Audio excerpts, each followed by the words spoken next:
पुण्य किसका। विक्रम बेताल की तीसरी कहानी। बहुत समय पहले रूपसेन नामक राजा वर्धमान नगर में शासन किया करता था। एक दिन उसके दरबार में एक राजपूत आया। उसका नाम वीरवर था।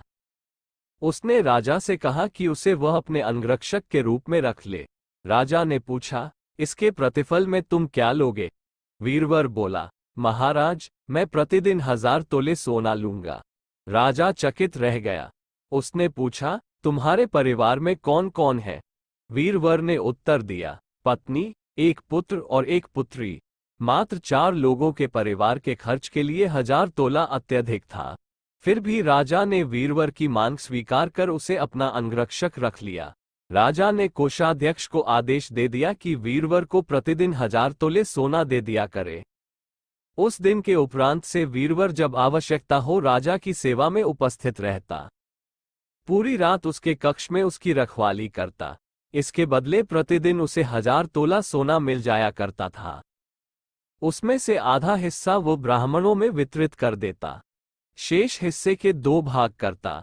एक भाग सन्यासियों, वैरागियों और अतिथियों में बांट देता और दूसरे हिस्से से भोजन तैयार करवाकर पहले परिवार के लोगों को भोजन करवाता, फिर स्वयं भोजन करता। इसी तरह दिन व्यतीत हो रहे थे। एक रात राजा को किसी के रोने की आवाज सुनाई पड़ी। राजा ने वीरवर को आदेश दिया, जाओ पता करके आओ कि कौन रो रहा है। वीरवर आवाज की दिशा में जाने लगा।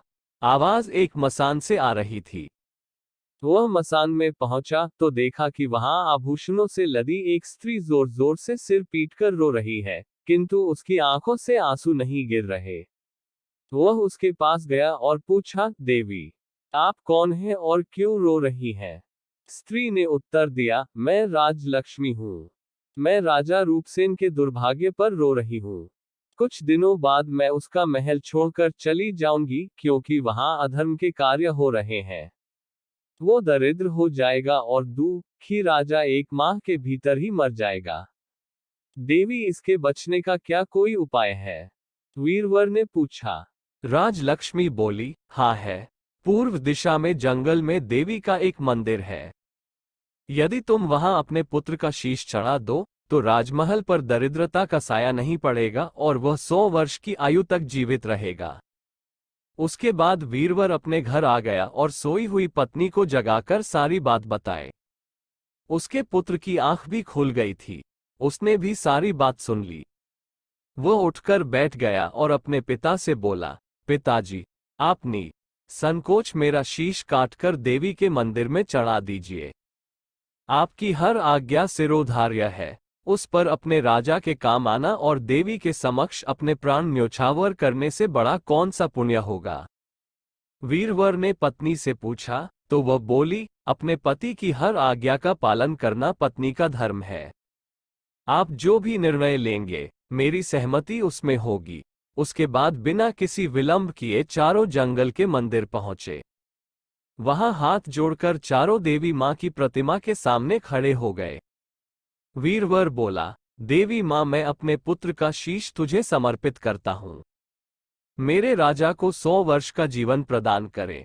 उसके बाद उसने खांदे के वार से अपने पुत्र का शीश धड़ से अलग कर दिया।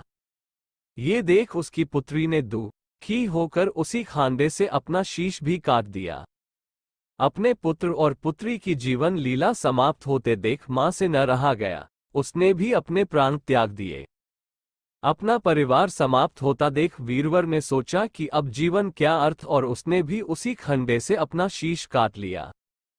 अगले दिन जब ये समाचार राजा को प्राप्त हुआ तो वह उसी मंदिर में पहुंचा।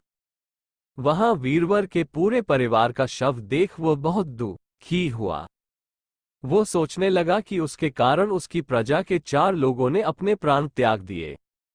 ऐसे राजा होने का क्या लाभ। वह भी अपनी तलवार से अपना शीश कटने को हुआ। तभी देवी मां प्रकट हुई और उसे रोक कर बोली, राजन, रुक जाओ। अपने प्राण मत दो। अपनी प्रजा के प्रति तुम्हारा प्रेम देख मैं अति प्रसन्न हूं। मुझसे जो चाहे वरदान मांग लो। राजा ने वीरवर और उसके परिवार का जीवन मांगा। देवी ने तथास्तु कहा और वीरवर का परिवार जीवित हो गया। इतनी कहानी सुनाकर बेताल रुक गया। फिर विक्रम से पूछा, बता राजन, सबसे ज्यादा पुण्य किसको मिला?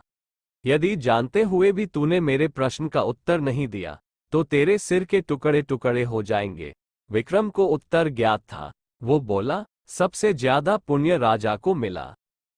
क्यों? बेताल ने पूछा। इसलिए क्योंकि स्वामी के लिए सेवक द्वारा प्राण अर्पित कर देना उसका धर्म है, किंतु सेवक के लिए स्वामी द्वारा अपने प्राण अर्पण करना बहुत बड़ी बात है, इसलिए सबसे ज्यादा पुण्य राजा को मिला।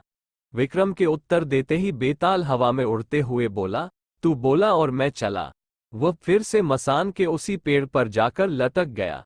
विक्रम भी उसके पीछे पीछे मसान तक गया और उसे पेड़ से उतारकर अपनी पीठ पर लाद लिया।